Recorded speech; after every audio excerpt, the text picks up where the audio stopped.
सोचिए, बर्फ से ढकी दुनिया में रहने वाला एक पेंगुइन अचानक समुद्र छोड़कर सीधे पहाड़ों की तरफ चल पड़ता है। ना उसे रास्ता पता है, ना मंजिल, फिर भी वो चलता जा रहा है। सोशल मीडिया पर लोग इसे मीम बना रहे हैं। कोई कह रहा है पेंगुइन हिमाचल घूमने जा रहा है, तो कोई हंस रहा है। लेकिन सवाल ये है, क्या ये सच में मजाक है या फिर ये किसी आने वाली बड़ी तबाही का इशारा? क्योंकि पेंगुइन तैरने के लिए बना है, चढ़ाई करने के लिए नहीं। वो पहाड़ों में सरवाइव ही नहीं कर सकता।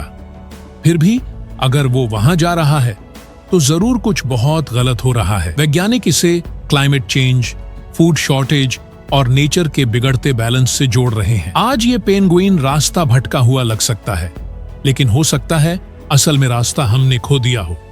और यही वजह है कि ये कहानी सिर्फ एक पेंगुइन की नहीं, ये हमारे भविष्य की वार्निंग है। ये पूरी कहानी शुरू होती है साउथ अमेरिका के पास, जहां लोकलर्स और रिसर्चर्स ने कुछ ऐसा देखा जिसकी किसी ने उम्मीद नहीं की थी। एक पेंगुइन जो नॉर्मली समुद्र के किनारे रहना चाहिए था, वो धीरे धीरे इनलैंड यानी जमीन के अंदर की तरफ बढ़ रहा था, और वो भी ऊंचाई की दिशा में, मतलब साफ था।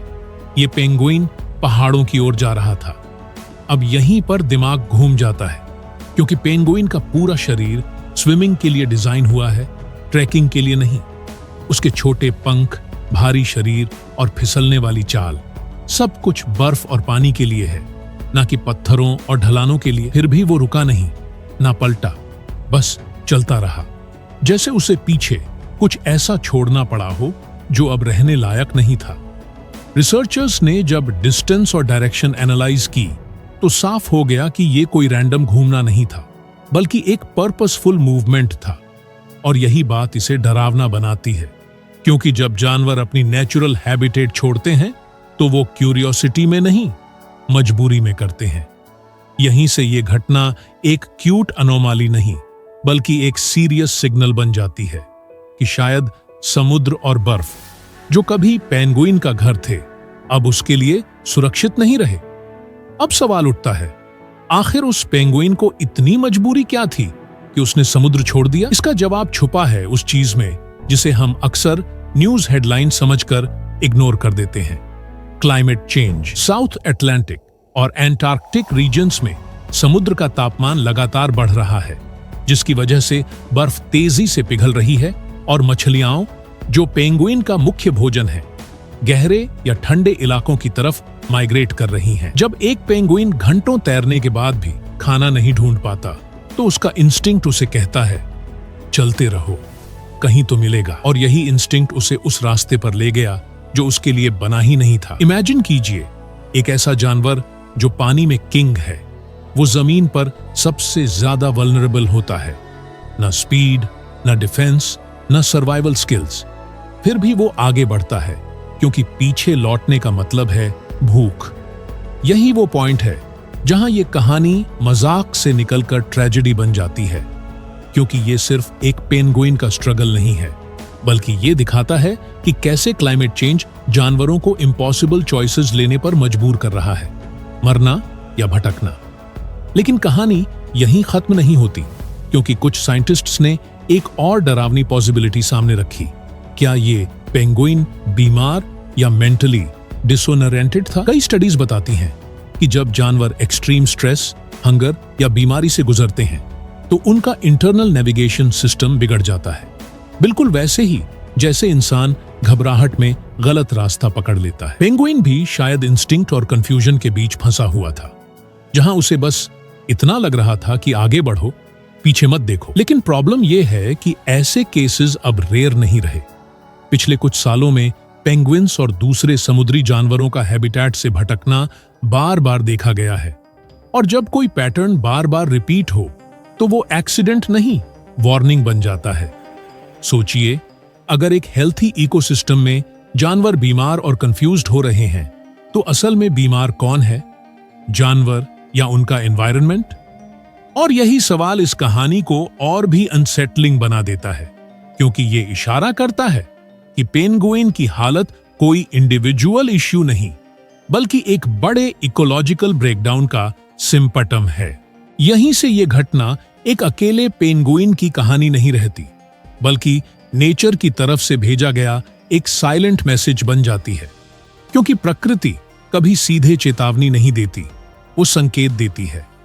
जब वेल्स किनारे आ जाती हैं, पक्षी अपने माइग्रेशन रूट्स भूल जाते हैं या मधुमक्खियां अचानक गायब होने लगती हैं, तो ये सब आइसोलेटेड घटनाएं नहीं होती, ये इकोसिस्टम के बैलेंस के टूटने के साइंस होते हैं। पेंगुइन का पहाड़ों की तरफ जाना भी वैसा ही एक संकेत है, जो बता रहा है कि धरती का नेचुरल रिदम बिगड़ रहा है। डरावनी बात यह है कि जानवर सबसे पहले रिएक्ट करते हैं, क्योंकि वो नेचर से डायरेक्टली जुड़े होते हैं, और जब वो अपनी नेचुरल लिमिट्स तोड़ने लगे तो समझ लीजिए खतरा रियल है। आज ये पेंगुइन अपने घर से बाहर निकल चुका है, कल शायद और स्पीसीज निकलेंगी, और धीरे धीरे ये डोमिनो इफेक्ट इंसानों तक पहुंचेगा, जहां सवाल ये नहीं होगा कि जानवर क्यों बदल रहे हैं, बल्कि ये होगा कि हमने समय रहते कुछ क्यों नहीं किया। अब जरा एक पल के लिए रुकिए और खुद से पूछिए, जब आपने पहली बार penguin headed for the mountains पढ़ा था तो आपकी रिएक्शन क्या थी? हंसी आई थी ना? और इसमें कोई बुराई भी नहीं है, क्योंकि इंटरनेट हर चीज को एंटरटेनमेंट बना देता है। किसी ने कैप्शन लिखा, भाई पेंगुइन भी पहाड़ों की ठंड मिस कर रहा है, तो किसी ने कहा एंटार्क्टिका से सीधा हाय मचाल। लेकिन यहीं पर एक डेंजरस डिस्कनेक्ट पैदा होता है, जहां हम मीम पर हंसते रहते हैं और असली समस्या बैकग्राउंड में और गहरी होती जाती है। साइंटिस्ट्स इस इंसिडेंट को मजाक नहीं मान रहे, उनके लिए ये एक रेड अलर्ट है कि एनिमल बिहेवियर तेजी से बदल रहा है, और वो बदलाव रैंडम नहीं है। फर्क सिर्फ पर्सपेक्टिव का है। हम इसे कंटेंट समझते हैं, वो इसे डेटा समझते हैं, और जब डेटा बार बार यही कहे कि कुछ गलत है, तब सबसे खतरनाक चीज होती है उसे सीरियसली न लेना। अब आखिरी और सबसे जरूरी सवाल, अगर हमने अब भी इन संकेतों को इग्नोर किया तो आगे क्या होगा? क्लाइमेट साइंटिस्ट साफ कह चुके हैं कि अगर ग्लोबल वार्मिंग इसी स्पीड से बढ़ती रही तो अगले कुछ दशकों में पूरी फूड चेन डिस्टेबलाइज हो सकती है। जब मछलियां माइग्रेट करेंगी तो पेंगुइन भूखे होंगे, जब पेंगुइन कम होंगे तो मरीन बैलेंस टूटेगा, और जब बैलेंस टूटता है तो उसका असर धीरे धीरे इंसानों तक पहुंचता है। खाने की कमी, एक्सट्रीम वेदर और नई बीमारियां। आज ये पेंगुइन पहाड़ों की तरफ जाते हुए हमें अजीब लग सकता है, लेकिन हो सकता है कल यही तस्वीर नॉर्मल बन जाए। और सबसे डरावनी बात यह है कि उस वक्त हमारे पास रिएक्शन का नहीं, रिग्रेट का समय होगा। इसलिए ये कहानी किसी डॉक्यूमेंट्री का सीन नहीं, बल्कि फ्यूचर की रिहर्सल है। और अभी भी हमारे पास चॉइस है कि हम इसे एक फनी स्टोरी मानकर स्क्रॉल कर दें या एक वार्निंग समझकर कुछ बदलें। तो अगली बार जब आप penguin headed for the mountains जैसा कोई मीम देखें, तो बस हंसकर आगे मत बढ़ जाइए, एक पल रुककर सोचिए, क्योंकि ये कहानी मजाक में शुरू जरूर हुई थी, लेकिन इसका मतलब बहुत गंभीर है। आज एक पेंगुइन अपना रास्ता बदल रहा है, कल शायद पूरी प्रकृति बदलेगी, और परसों हम। नेचर हमें चिल्लाकर नहीं समझाती, वो धीरे धीरे संकेत देती है, और ये पेंगुइन उन्हीं संकेतों में से एक है। अगर आपको ऐसे fact based deep explained videos पसंद हैं, तो चैनल को सब्सक्राइब कीजिए और इस वीडियो को शेयर कीजिए, ताकि ज्यादा लोग समझ सकें कि ये सिर्फ एक वायरल खबर नहीं, ये हमारे भविष्य की वार्निंग है।